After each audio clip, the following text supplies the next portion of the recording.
Ini untuk mengucapkan tahniah kepada seluruh pengundi-pengundi, terutamanya anak muda dalam PRU 15 yang lepas. Perikatan Nasional mendapat undi 51,000. Gelombang rakyat bersama-sama dengan kami dan insya-Allah kalau kerajaan ini kekal PRU ke-16, insya-Allah Perikatan Nasional akan mengambil alih tempat di sebelah sana.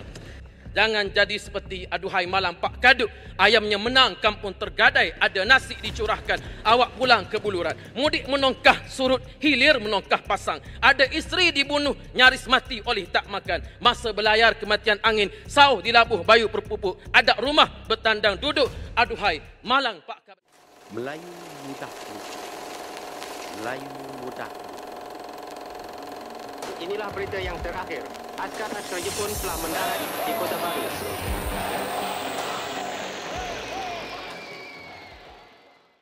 Silakan Pak Mas.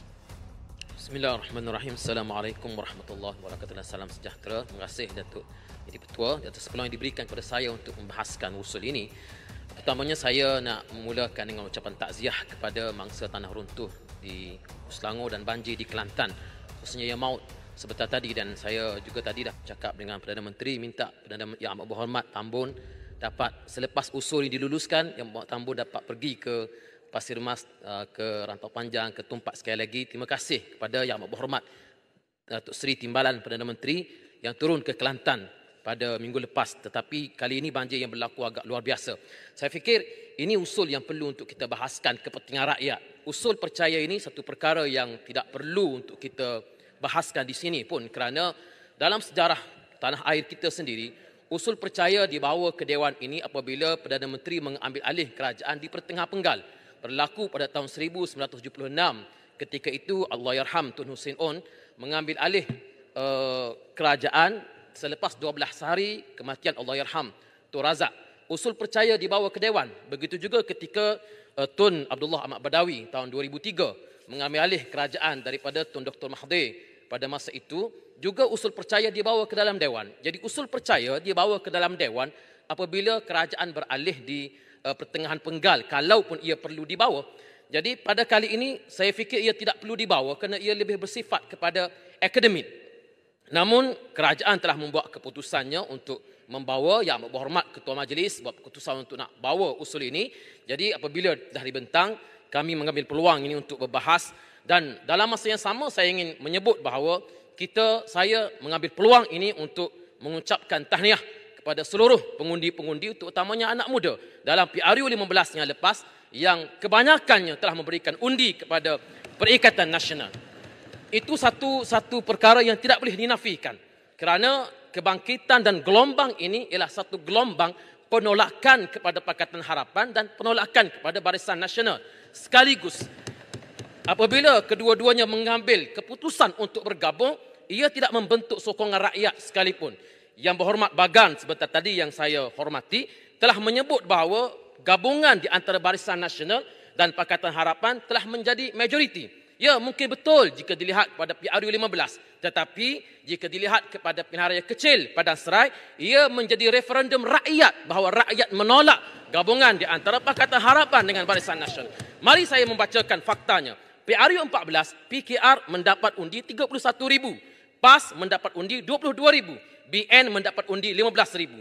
Sepatutnya jika dicampur undi di antara PKR dengan BN, dia telah mendapat undi paling tidak 47,000. Tetapi baru-baru ini Pakatan Harapan mendapat undi hanya 35,000, manakala Perikatan Nasional mendapat undi 51,000.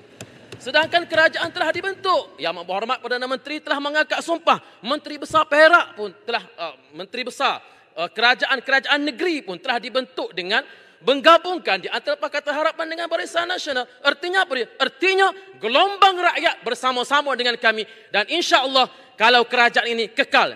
Saya ulangi sekali lagi, kalaupun kerajaan ini kekal sampai ke akhir penggal PRU ke-16, insya-Allah Perikatan Nasional akan mengambil alih tempat di sebelah sana.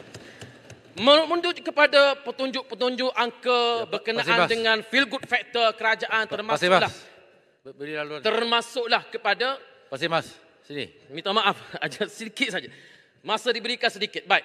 Menuju kepada angka-angka dibentangkan tadi, Yang Berhormat Bagan menyebut berkenaan dengan tukaran ringgit yang menunjukkan bahawa kepimpinan Perdana Menteri telah berjaya. Saya fikir tukaran ringgit ini satu indikator. Tetapi ia tidak semestinya satu-satu indikator untuk membuktikan kerajaan berjaya. Kalau begitu bagaimana pula ketika Pakatan Harapan mengambil kerajaan? 30 Mac 2018 nilai ringgit 3.8. RM3.80 pada masa itu $1. 23 November 2018 ringgit semakin turun kepada RM4.19 $1. Kalau itu menjadi indikatornya, artinya Pakatan Harapan pada tahun 2018 telah gagal untuk mengawal nilai ringgit. Begitu nilai ringgit ini satu indikator, tetapi ia tidak semestinya menunjukkan bahawa kerajaan telah berjaya. 4 Disember 2022 ringgit 43, $4.30. Hari ini 11 Disember 44, naik, semakin naik. Artinya apa dia? Artinya ia tertakluk kepada fakta ataupun faktor-faktor yang lain dan tidak semestinya menggambarkan kepada feel good factor yang ada kepada Perdana Menteri. Bagi saya sendiri yang di-Pertua, saya menganggap bahawa kerajaan yang ada ini ialah merupakan satu kerajaan yang telah diperkenankan oleh Yang di-Pertua Agong, tetapi jangan dinamakan sebagai ia sebuah kerajaan perpaduan kerana dia bukan merupakan sebuah kerajaan perpaduan. Pembangkang masih lagi ada di sini, di mana-mana negara sekalipun unity government ialah ditafsirkan sebagai lack of opposition dengan izin bahawa tidak ada pembangkang. Jadi apabila masih ada pembangkang, tak perlu nak namakan kerajaan perpaduan, ia lebih kepada kerajaan campuran di antara Pakatan Harapan, Barisan Nasional dan rakan-rakan parti yang lain. Dan kerana itulah apabila kerajaan dibentuk hasil daripada pertembungan sebelum daripada ini, tidak ada lagi saya dengar kawan-kawan bercakap tentang korupsi. Tidak ada lagi saya dengar kawan-kawan bercakap tentang chauvinisme dan sebagainya. Kerana sudah tidak ada modal. Jadi Perdana Menteri keluar daripada sidang media, tak apa-apa mengaitkan kami pula dengan dana judi yang sehingga ke hari ini masih tidak boleh dibuktikan lagi. Jadi saya fikir ini adalah merupakan satu bayangan daripada sebelah sana. Sepatutnya nak lakukan audit forensik ke apa ke, buatlah 25 jam sehari. Silalah, bayarlah allowance, guna duit gaji Perdana Menteri yang tak diambil, bayar kepada petugas-petugas pihak ni. Cek akaun kami, cek akaun saya, mana daripada dana judi. Tapi tidak boleh dilakukan dan dibuktikan. Kenapa? Kerana ia merupakan perkara yang tak boleh dibuktikan sama sekali. Minta maaf, kawan, minta maaf. Kerana itulah bagi saya sampai masanya untuk kita, saya fikir kita mengemudi negara ini dengan mengenepikan perkara-perkara yang boleh menimbulkan kekeruhan. InsyaAllah, saya yakin kalau Perdana Menteri lebih bersifat kepada seorang Perdana Menteri kepada seluruh Malaysia, saya yakin iklim politik kita boleh untuk direndahkan suhunya.